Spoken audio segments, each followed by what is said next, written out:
because these winches aren't waterproof.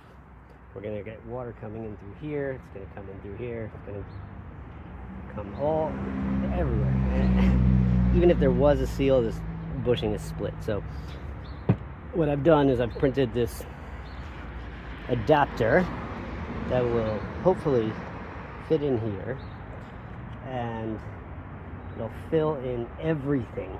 So let's see if it works. Now this comes out pretty quick, so I think it'll work. Let's see if it'll hold, because this was really messy the first time I did this. It was so nasty.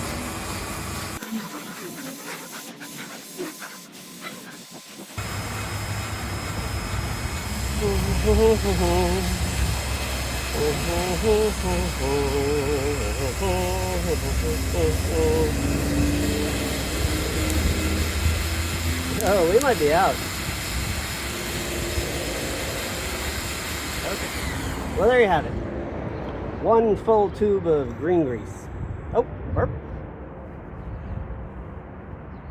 Glad you liked that.